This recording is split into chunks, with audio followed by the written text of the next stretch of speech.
back with a gentleman who you may not recognize when you see his face, but you sure will know one of his many voices, and that is one is of this little guy, Papa Smurf. How does he talk, Don? Well, now, actually, that isn't Papa That's Smurf. not Papa. Okay. Papa Smurf speaks like that. But that little fella would more or less have a voice like that. That's probably Dreamy, which is another Smurf that I do. Don Messick, it's nice to see you. Thank you. You not only do the Smurfs, you do, well, in fact, you work for Hanna-Barbera, who Yes. does how many different cartoons? Oh, it's in the hundreds. I've been working for them ever since they started their own company 25 years ago. And you do Scooby-Doo. Yeah, I'm Scooby-Doo. I hope my boy's watching. He'll flip out. We're going to have you call him up today and say something to him. Okay. But he wasn't home. Oh. But the Scooby-Doo, the Yogi, and Well, you I do Boo Boo and the Ranger on the Yogi Bear show. And we still do specials every now and then, a Christmas special usually every year. Does your family want you to do voices? Whenever there's a family get-together, they ask Uncle Don to do some voices? No, we're so spread all over the country that it doesn't quite work out that way. Now, when you took over the voice of the Smurfs, when you started the voice of Papa Smurf, probably never knew it was going to be as successful as it has been. No, not really. We're going into our third year now, and it's really sort of swept the country like wildfire. Now, is Scooby-Doo, that is also still in production? It is. We're going to be doing more for next season, and it will be its 14th year. How do you keep all the voices straight? Do you have to listen to them back? No, only if it's a one-shot thing that you've done several months ago. But once you get into the role of doing the character, episode after episode, you don't forget. You keep them all together. Does he ever worry about becoming a multiple personality? I mean, do you I was ever going get to say, concerned yes, about... I have often referred to it as a sort of controlled schizophrenia. Yes, I mean, So- absolutely. Do they ever fight with each other? You know, I mean, one of them Yes. battles it out. Who wins? Well, I started as a ventriloquist, so you see that's how that all came about. Learning to talk without too much action. And let's have the microphone talk. Hello? Hello, hello.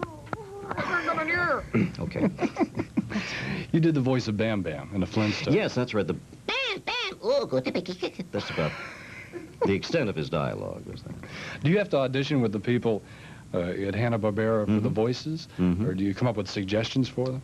Well, I mean, both after all ways. these years. I still audition, and it's mainly the network executives who are in on the final decisions. But, yes, you audition for those actresses in there? Mm-hmm. Really? Yes. Audition just like any other acting job. No kidding. But you basically, I mean, you create the voice. Well, they tell you what they have in mind, and then they also accept your own ideas after you've put something on tape.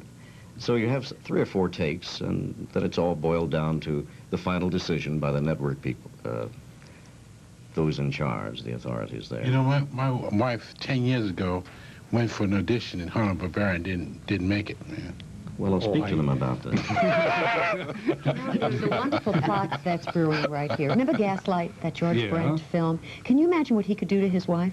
Do you know that he could drive her absolutely mad? I mean, it wouldn't take... He could do it, one person. He could fill up a cast of characters, tell her that she was hearing things and voices, and of course she would be. And she would never know... I mean, does she ever get... Do you ever play little pranks like that? You know? No. Never. No. Is that kind of part of the agreement? It would be kind of hard to be haunted by the voice of Bam Bam. Well, but I'm sure he could You know. conjure up a few, you know, like when she's taking a shower and the door is closed. And Scary can you voices. just imagine? Oh, honey, this is your little boo-boo. Now, that's not super scary. What about people that would take your voices and imitate them? And say, That's not nice. No, it's not nice, but do you think about that could happen? Fortunately, most of the things that I do aren't too easily copied by others. Most of the actors in this business who do cartoon voices are or have been impersonators as well. So many of the characters have been based on an identifiable voice that's already established in the public mind. But that's not my bag. I'm not knocking it, but I just didn't go that route. And so all of my voices are fairly original, I think. Like Scooby-Doo-Doo. And, Yeah, and Scrappy, his little nephew. with one exception, there was a series called The Drac Pack a couple of seasons back.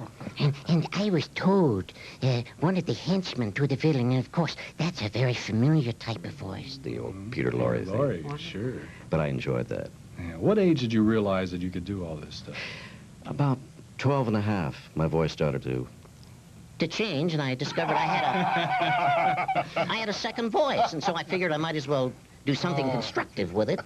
So I learned to talk without too much look action. you know, the ventriloquist bit. How do you maintain your own mental stability doing those kinds of things? You ever look in the mirror and says, I'm crazy? You know, this guy's been with me for 5 minutes and already taken over my No, job. but I'm wondering, you know. Freezing Koto. I would think, you know, because acting, playing roles, you know, it takes me like a week or two Come down from the role. to come out of the character, you know. Mm-hmm. Does that, you ever try to figure out who am I and stuff like that? No, very often I'm doing 3, 4, even 6 characters in a single script, and they're playing opposite each other. But when you go to the bank, you don't make a mistake and say to the teller, can I have her? Wait, do that again. Only by request. I see. That's a good question, though, because especially if you do all the characters in one show, or I guess you're asking and answering your own questions. But the signature on the check back at the teller's window has always got to be the same. I see. I can't sign it Scooby-Doo or Papa Smurf or Azrael, which is the villain's cat, Gargamel's cat on the Smurfs. Another of my favorites. You obviously had done straight announcing. I mean, you got a great voice. You know, that was straight voice. thank you, my earliest ambition, but I never did. 2 or 3 times I was almost hired as a staff announcer for a radio station in Hollywood and Baltimore and so forth. But at the last minute, something always happened to pull me out of town, back to New York or to Hollywood. And so, no, I never have. No kidding. It would seem to me that that's where it all began for you. That's It what seemed I you could really make a want. living at it Right. easily. Are you a fan of Mel Blanc's? Oh, yes, I've worked with Mel many times. He's wonderful. Well, in fact, I was his adopted son on the Flintstones. Barney Rubble, Bam Bam was their little boy. And then we did a series some years ago called Ricochet Rabbit. I was Sheriff, Bing, bing, bing! Ricochet Rabbit, at your service. and he was my sidekick, Deputy Droop-Along Coyote.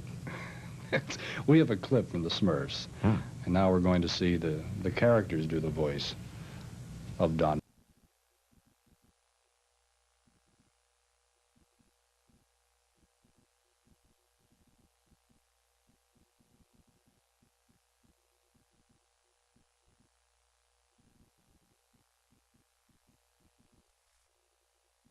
No. There's a line in there where they're watching the Flintstones, and I don't know who does the Barney Rubble voice. Mel Blanc. Mel Blanc does. Yes. There's a line in there, the guy's sitting there drinking a beer watching the Flintstones, and he says to his buddy, he says, well, that Barney Rubble's a hell of an actor. Stay with us, okay? All right. All right, Don, thank you. We'll be back with Linda Hirsch, a soap opera columnist, talking about what else but soap operas.